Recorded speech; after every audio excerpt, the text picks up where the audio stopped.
Today we're going to be talking all things piracy, and that is course piracy, because it's actually a bigger issue than you might think. Certainly the interview was an eye-opener for me. And after that interview, we're going to be looking at a mistake that can easily be made when recording videos that you need to avoid, as well as how a certain program helps me create quality work. Welcome to the Recognized Expert Show. I'm Demelza and I'm here to help you go from the unheard course creator to the recognized expert in your space. So if you're an online course creator wanting to increase your impact, influence, and income, you are in the right place. Let's get started. If you're watching this live, then please hit the like button and say hi in the comments. And if you're watching the replay, then it would be nice to hear from you too. I will actually be in the comments to interact with you while we're live, so let's chat. We actually have two people joining us for today's interview. Nathan and Ben have experience creating their own courses, but ended up finding that their courses were being pirated.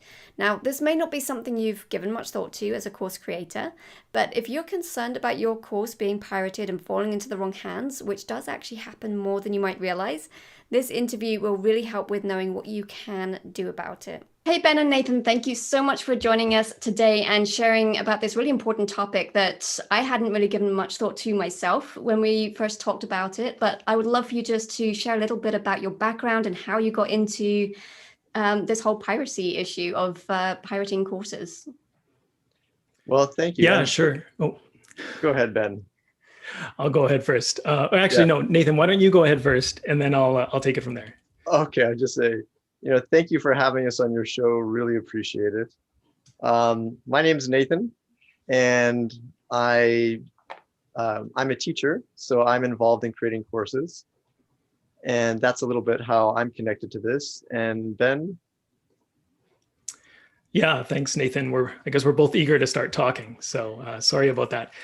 So I'm Bennett, and I'm also an entrepreneur, but I'm a course creator as well. And so I've created a couple of different courses, some in the mobile apps space, as well as print on demand. And so I do love to teach, but I'll tell you a little bit about my story or my background as to how we got into looking into piracy for courses and digital products. So like I mentioned, I love to teach, but on the flip side, I also love to learn. And so I'm often researching online for new things that I want to learn about. And I stumbled upon pirated courses just from searching for different topics or different course titles online. And when I saw that, out of curiosity, I decided to type in my course name in like quotation marks, the name of my course, and then I added the words free download next to it. And so it's like really simple, right? Any search engine like Google, and you type in the course of your name in quotes and free download. And when I submitted the search, it was like shocking because the first 4 or 5 results that Google listed, the top 4 or 5 results were all pirated versions of my course. Wow. And they ranked higher than my official course page. And so I didn't authorize this. I didn't consent to it. I never shared my course with any of these sites. I didn't even know who they were. But there it was. It was available for download for free from those 4 or 5 courses, 4 or 5 sites. Mm. And the moment I saw this, it was like shock. I felt like violated. It was almost like I got punched in the gut or something. And in my mind, I started to ask like a bunch of questions, right? Like, how many people have been downloading my course without my knowledge? How many students was I losing? How much money have I been losing from lost sales? And what kind of experience were these students getting from this downloaded content? Because I mean, it may be an outdated version of my course, or maybe the person providing it might have screwed something up. And I don't know what kind of experience they were getting from downloading this course. But I think the biggest reason why I was most concerned with my course being pirated is the perceived value of my course. Mm-hmm. It's no longer worth what I was charging because like for example, all the tips and techniques, all the secrets that I had that I was revealing in my course that people were going to pay money for, and the ones that paid me money for would get is now being offered for free. And so anyone and everyone can now access that. And so the value that's in that course, or at least the perceived value, is no longer there. And so that's really the biggest point of protecting like our intellectual property in our courses. And so, yeah, that's sort of the backstory as to the start of my journey about discovering piracy, but also looking into what can be done about this, and also partnering with Nathan, who he mentioned, like he's an entrepreneur himself, and he actually teaches at a university, and that's how Takedown Scout came to be. Mm-hmm. That's an incredible story. I mean, I've never actually run that search myself. I'm going to do that after we have this interview. But, it's not something that has crossed my mind yet. As you say, it really devalues your own course and the students that are paying for that course. Mm-hmm. Yeah. And yet it's out there for free by who knows who. And what, as you said, what have they done to it? Again, that's not something I've thought about. Yeah. So... yeah, what do you do from here? Well, it's pretty amazing. If you were to think of, your car sitting in your driveway, your car is always there. It's there. A course is a little bit different, a digital project. You see your digital course on your platform, but it still could be stolen and you might not know it. Mm-hmm. Yeah, so our overall theme for this talk today is that your courses will make you more money when you eliminate piracy. Mm-hmm. And so that's sort of the overall theme. And we're going to go through 3 different misconceptions about piracy, and hopefully get your audience to start thinking a little bit about this and to see what they can do about it. That'd be great. So go right ahead. I'd love to hear. Okay.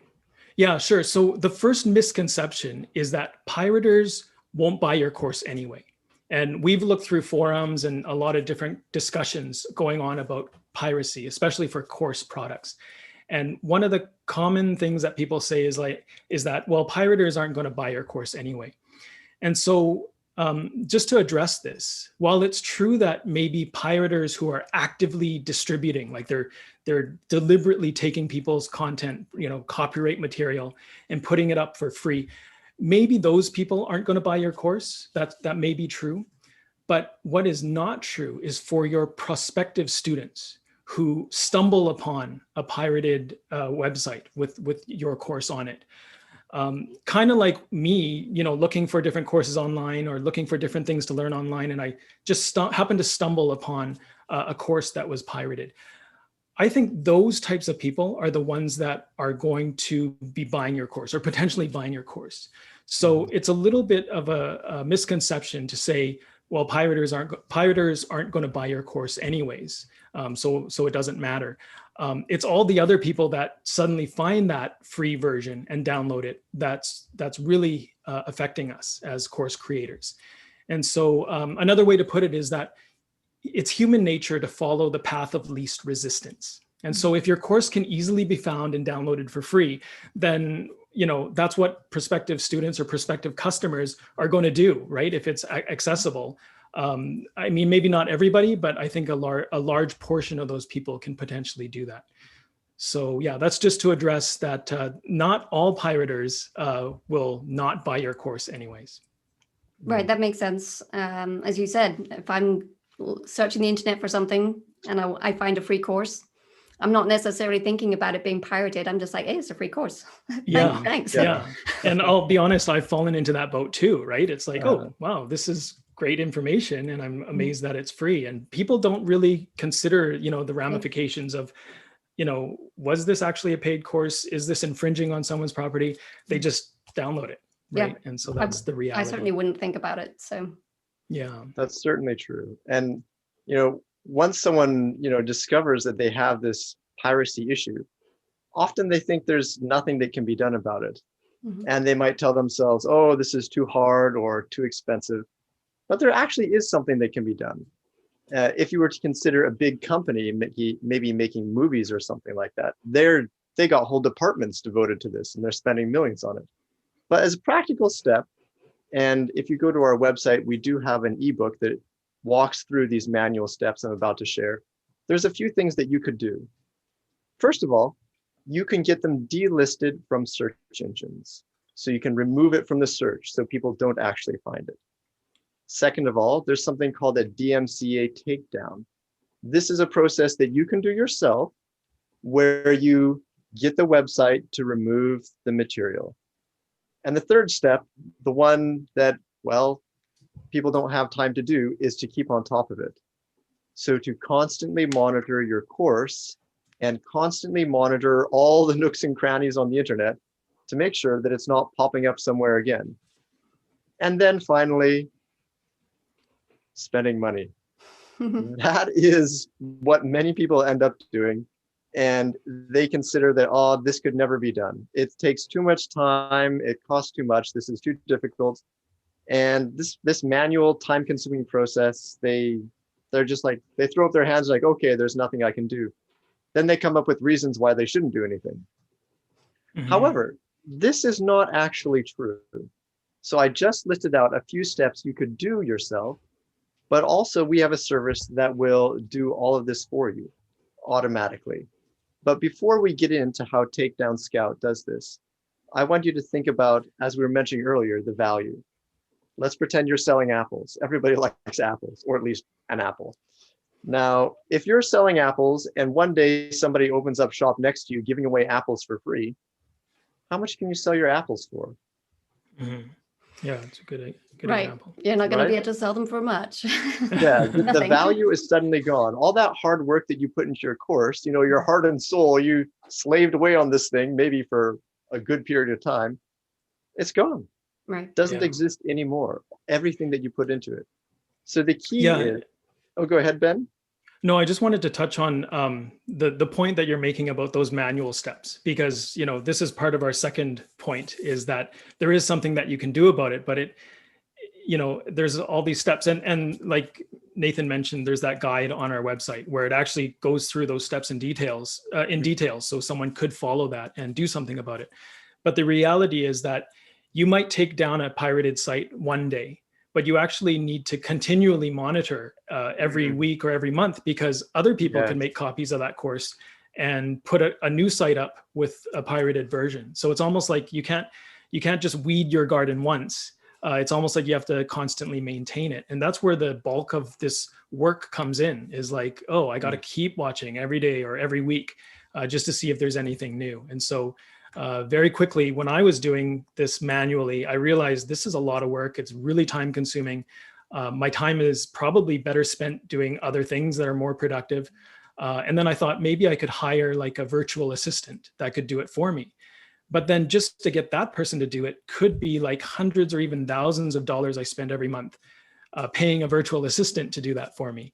And so the costs really add up and the time really adds up.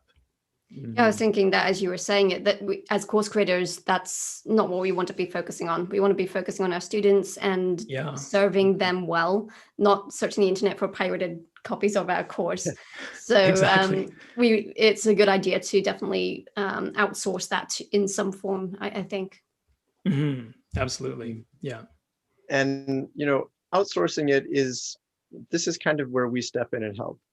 So there have been a lot of advances in technology that we're all aware of. I mean, here we are all looking at each other through our cameras. So things have come a long way, and things that used to only be available maybe to a big company are actually available now to individuals. One of these things I want to bring up is artificial intelligence. So we have harnessed this tool to basically make an assistant for you, like Ben was talking about, hiring a personal assistant. Well, this is a virtual assistant in a way.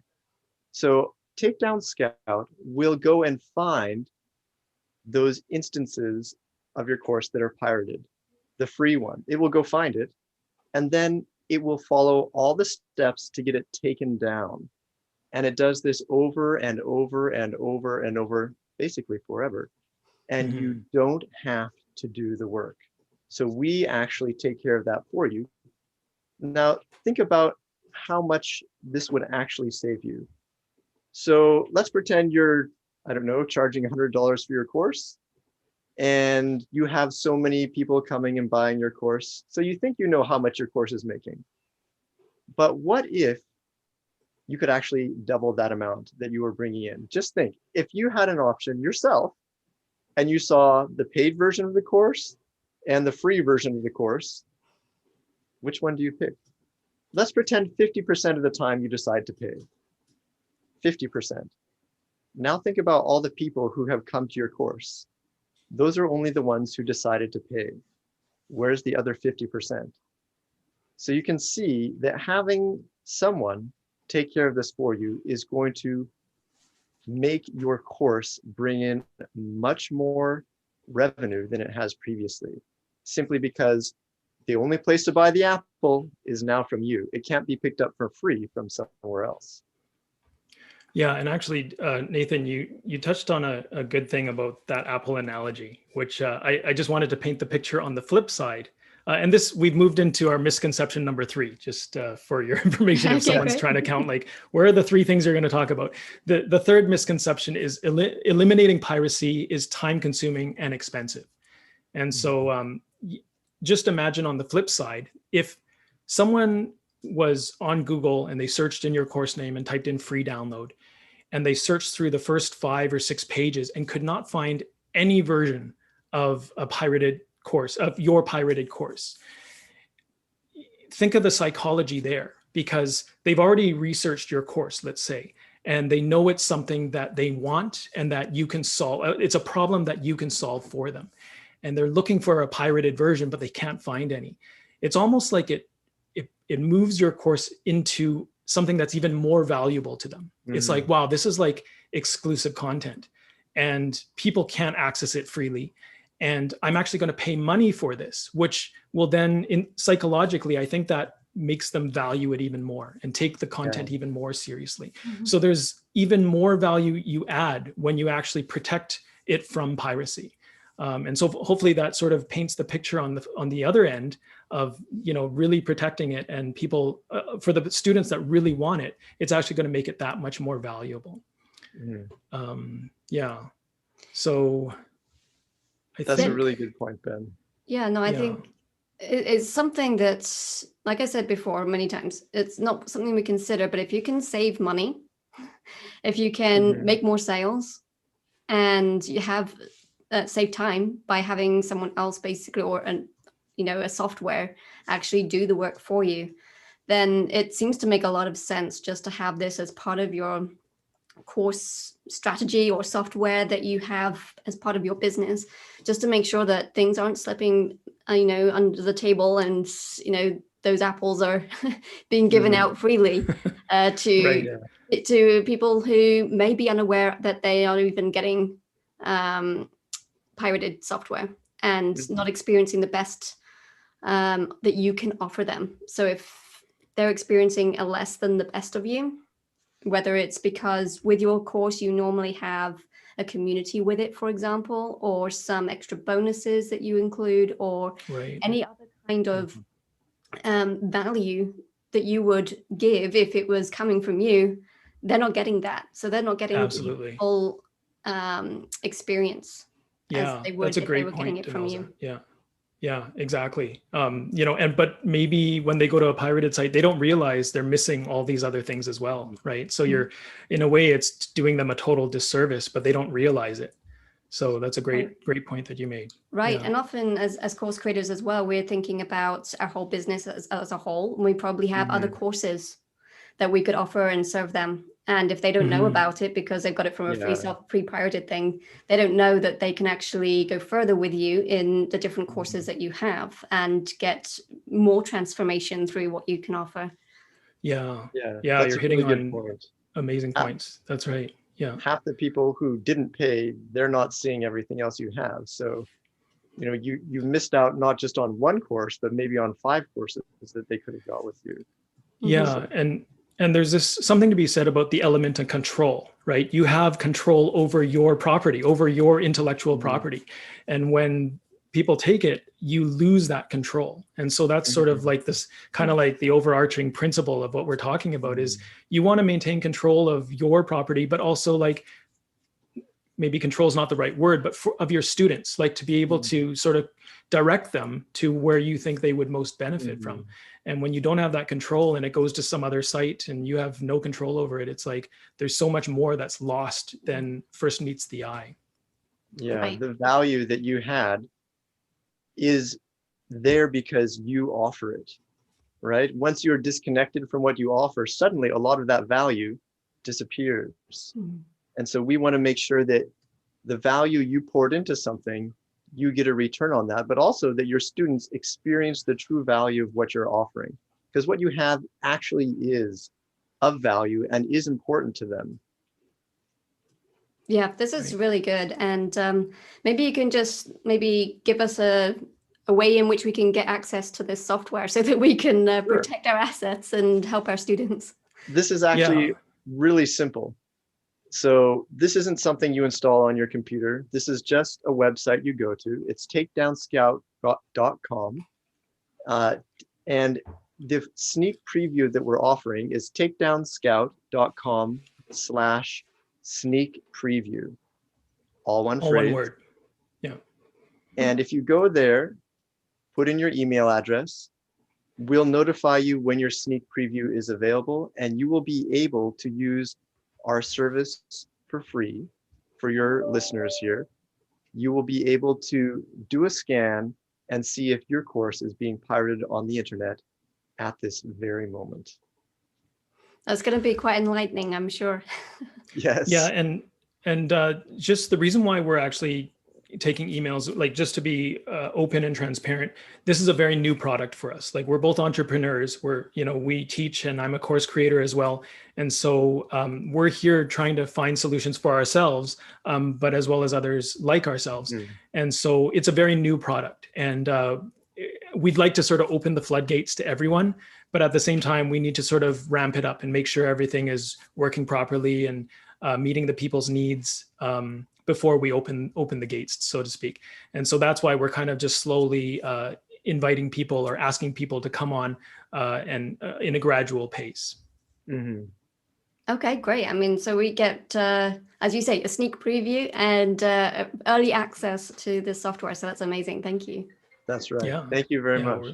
We're glad to do that. Yeah. Thanks so much for coming on and talking about this really important topic. And I hope it's really been valuable to those of you who are listening. And thank you once again. So what did you think of that interview? For me, listening to Nathan and Ben share the consequences of course piracy, not just for us as course creators, but also for the students that would end up with our pirated course and their experience of our products, I really think it's actually worth paying a lot more attention to it and doing what we can to protect ourselves from losing money and our potential students from getting our course in a format that doesn't actually serve them in the best way.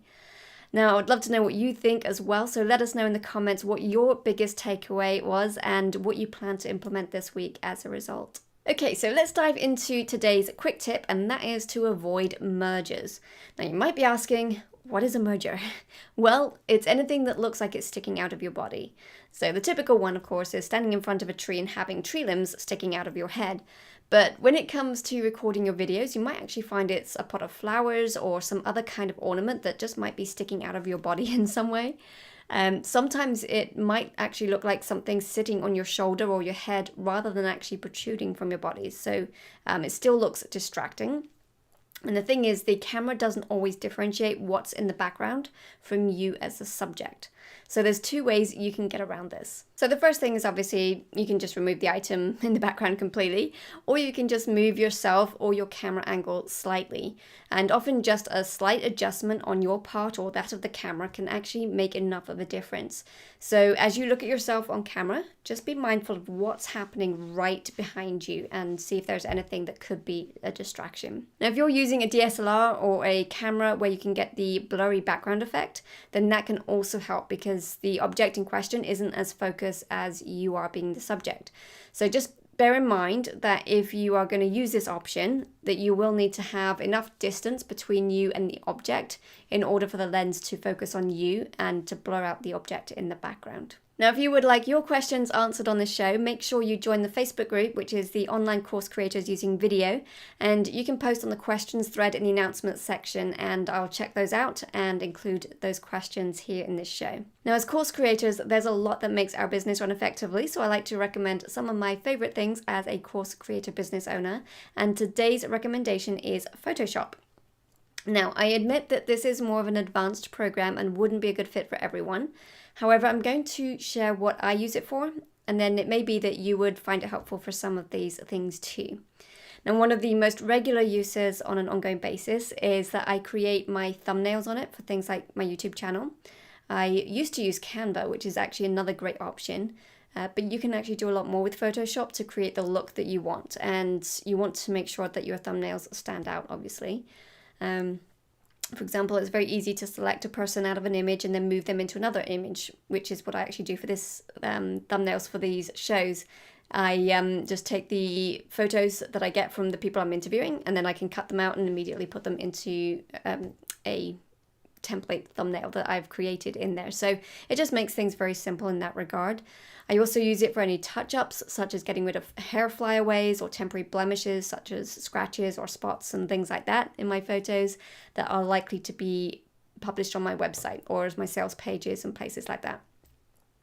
Now, several of my freebie designs have been created in Photoshop too, and it doesn't matter so much if you're not a designer as such, because you can download templates from certain sites for a fraction of the cost that you'd pay for a designer, and then you can just add your own images, texts, and basically rework the color scheme if you want. So obviously you need some tech savvy of how to use the software, but if you have the template, then it makes it a whole lot easier just to create some really nice graphics. Now, there's a lot more that I use it for as well, but these are some of the main ways that I use Photoshop in my business. However, I would only suggest using this if you have a desire or a natural talent for design and tech, because it's not the most intuitive software to use, and it may well be worth it just to hire some of these tasks to someone who knows the program and can do a faster and better job than you would be able to do. But it is a fantastic program for doing a lot of the design and photo work that you need for your business. And it's something I personally use regularly. So if you are up for learning an advanced program and like to design things, then you might really like this software. So before I wrap this up, let's do a quick recap. So first of all, you heard from Nathan and Ben on the topic of course piracy and what you can do about it. Today's tip was to avoid mergers in your video backgrounds. And my recommended tool this week is Photoshop for those who want to do more of the design work yourself. And to wrap this up, the action step I encourage you to take between now and the next show is to go to the link that's provided by Nate and Ben to see if your course has been pirated. Next week, I will be interviewing Tina Darman on the topic of how to make more sales of your course, which is something we all want, right? So be sure to subscribe if you haven't already. Thank you for tuning into the Recognized Expert Show. For access to any of the resources mentioned in this episode, be sure to check out the show notes on the YouTube version of the show, which can be found at youtube.com/Demelza Marie. If you found this show helpful, I would love for you to share it with others who also may find it